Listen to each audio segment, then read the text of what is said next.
Siūlau lažybas. Statau 10 eurų už tai, kad šią frazę dalyvavimas azartiniuose lošimuose gali sukelti priklausomybę. girdi žymiai dažniau negu komplimentą, nuoširdžią padėką ar paprastą aš tave myliu.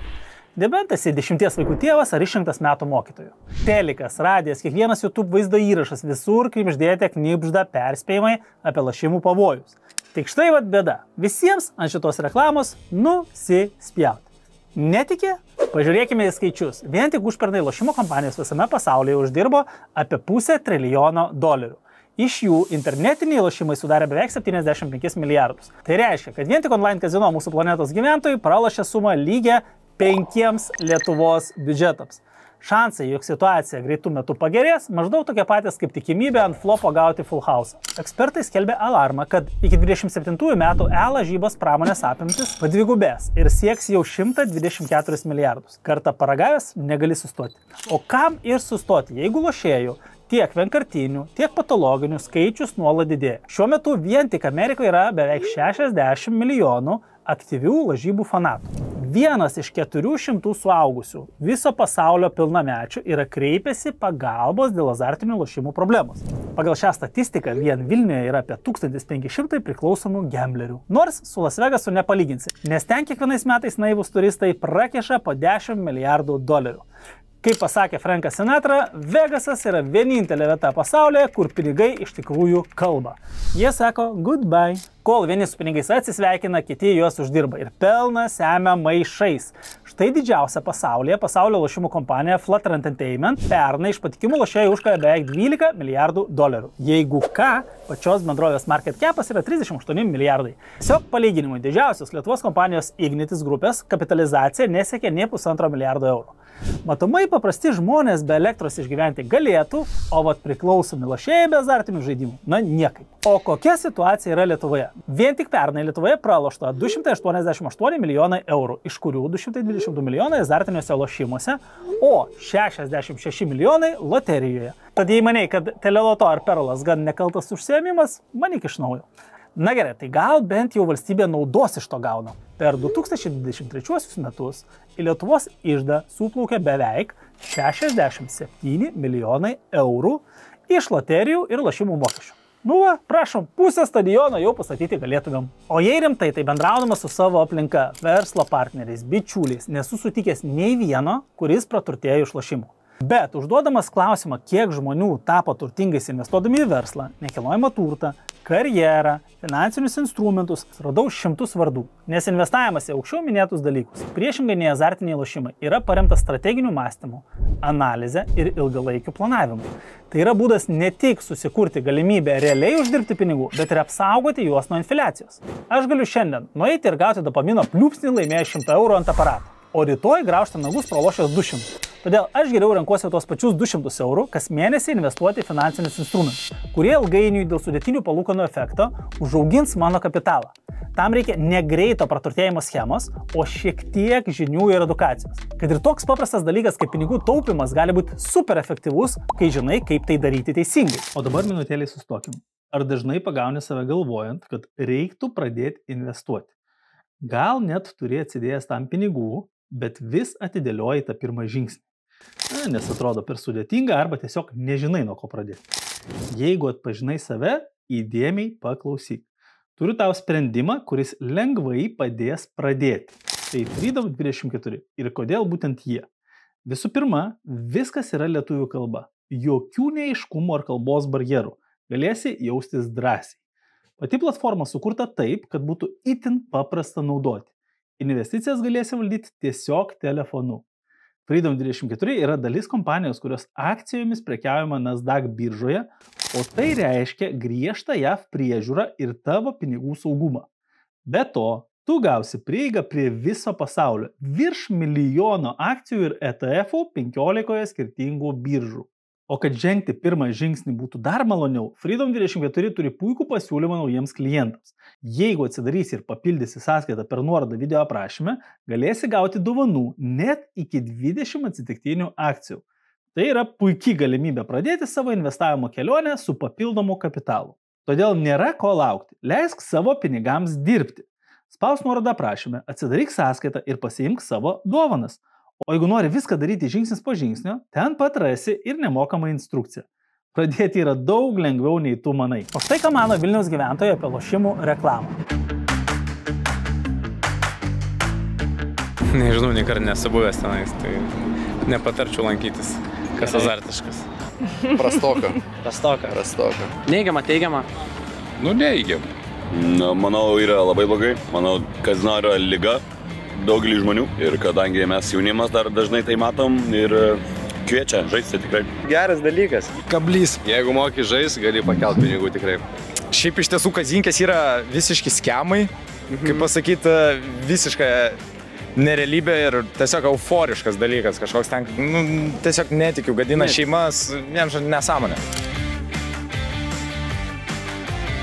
Kiekvieną dieną.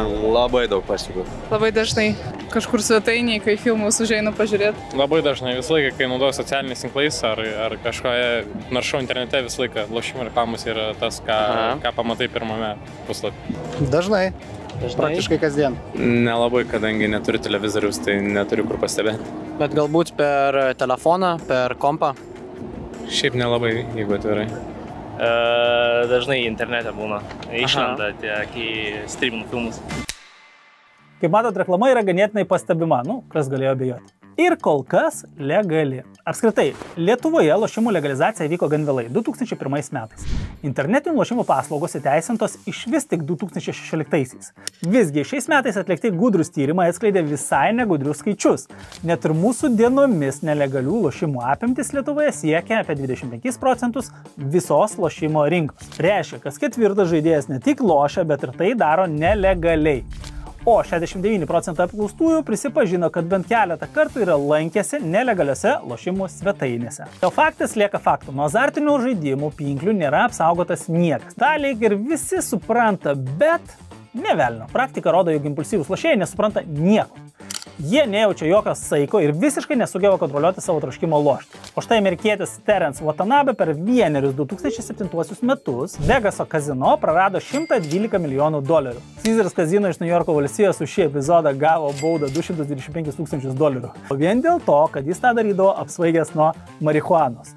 Sakyčiau, šis pažeidimas lošimo organizatoriui labiau nei apsimokėjo. O štai australas Gary Kavakas, tolimaisiais 2006 metais, vieną gražią gegužės dieną šis vyrukas per 6 valandas įsigudrino pralaimėti $105 milijonus. Va čia tai sugebėjimas prašvilti pinigus. Tiesa, atėjęs į protą ar pralaimėjęs visus pinigus, kas ten žino, Haris bandė apkaltinti kazino nesąžiningų elgesių. Atseit, lošimo organizatoriai savo geriausią gamblerį viliodavo ypatingomis paskatomis. Į turnyrus skraidindavo privačių kazino lėktuvų, aprūpindavo jį gražiomis palydovėmis. Ir tolimesnės detalės istorija nutyli. Visgi, pinigų šiam garsiam lūzeriui niekas taip ir negražino. Ir tokių istorijų skaičius virčia ne milijoną, tai bent jau ruletės skaitmenų sumą. O ji lygiai žvėries skaičiui 666. Kaip tik dėl šios priežasties ir dėl gebėjimo griauti žmonių gyvenimus, ruletė neretai vadinama velnio ratu. Ok, objektyvumo vardan, lošimai su happy endu irgi yra. Štai FedEx įkūrėjas, stovėdamas ant bankroto slenksčio, nusprendė surizikuoti viskuo. Bičas už paskutinius pinigus nuskrido į Vegasą, atsisėdo prie kortų stalo ir išsaugojo savo įmonę laimėjęs 27,000 blackjack. Tokių istorijų, nors ir pasitaiko, vis tiek yra nelabai daug. O absoliučiai daugumoje atveju pasitvirtina sena taisyklė. Kazino visada laimi. Grįžkime į gatvę ir pažiūrėkime, ką kalba žmonės.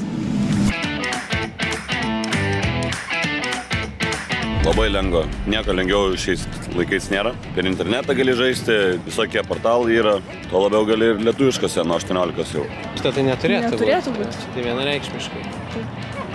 Bet, taip, neturėtų būti. Labai blogai ir neigiama. Aš manau labai blogai, kad yra kazino kaip dalykas iš viso, dar reklamas kaip būna. Mane labai skaudina matyti, kai Džiugas Eurosaitis Marčius balsų daro tas reklamas. Už tą biškį reiktų pamokyti jį. Gal ne visiems blogo daro. O kodėl? Visokio jaunimo yra, kuris galbūt neprisirišo prie to, jeigu nepaveikia neigiamai. Gerai. Bet daugiau neigiama turbūt nuomenų, jeigu bendrai paėmus. Okay. Negeras, neigiama aišku.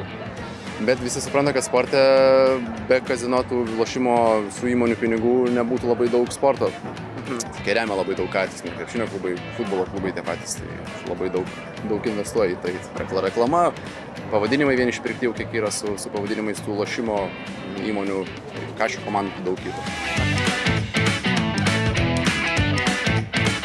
Nu, kad 100 eurų į metus bent vienas, tai tikrai. Nu, gal 1000. 1000, sakykime. Jeigu ir nusišauna, pasigeria, pasipjauna, nu tai ne už 50 turbūt eurų, tai pralošia. Bet jūs žiūrėkit, vienas bičiulis dabar per televizorių, žinom, pralošia kiek 37 milijonus, ne? Nu tai kiek tokių yra? Kiek tokių yra, jeigu 1000 toks yra, aš beveik ir būsiu teisus. Nelabai ir, ne taip daug kaip, pavyzdžiui, Amerikoje, nes nelabai. 300 gerai, o jūs kaip manot? Maždaug ir kitaip.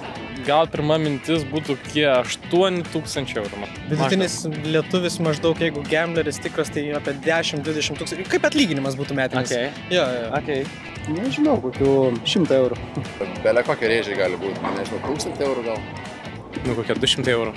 Sakyčiau, per daug. Nežinau tikrai tikslą, bet nepasakysiu daug. Na, jeigu jau pralaši, tai pralaši kaip reikalas. Nu, sakyčiau, nuo 50 000 iki kokių 60. Į metus, bet į metus čia. Jo, į metus. Nu, tai vat nuo 50 iki 60 000. Bent jau mano spėjimas. Kodėl žmonės lošia? Turint visą tai omenyje, man kyla tik vienas klausimas. Kodėl net ir suprasdami visus su tuo susijusius pavojus, žmonės vis tiek pasiduoda lošimo vilionėms ir prašvilpinėja paskutinius euro centus.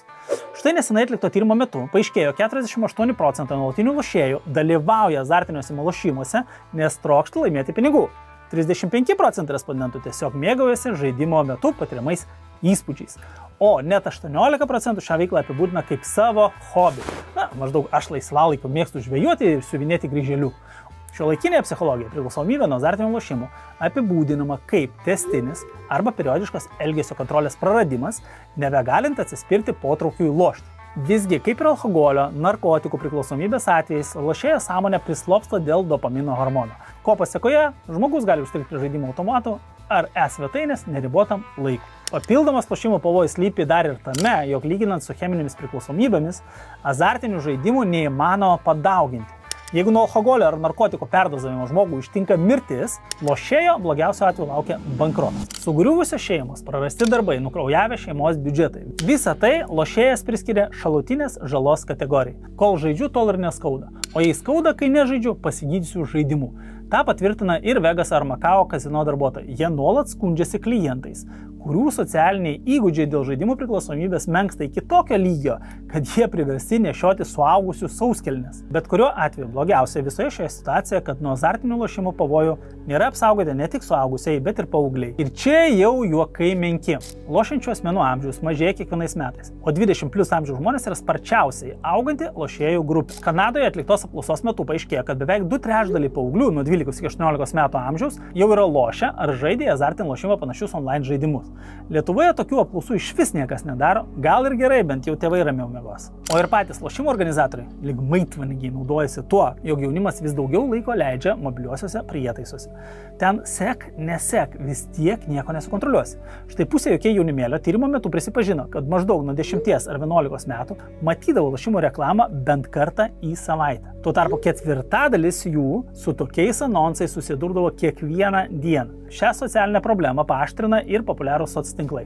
Štai Facebookas 21 metais pateko į itin keblią padėtį. Specialaus tyrimo metu jam buvo pateiktos reklamos susijusios su lošimais, kurių tikslinė auditorija buvo tyčia nurodyta kaip kids, vaikai. Nepaisant visų reguliavimų ir cenzūros, veidaknygė per porą valandų sėkmingai patvirtino visą užsakytą reklamą.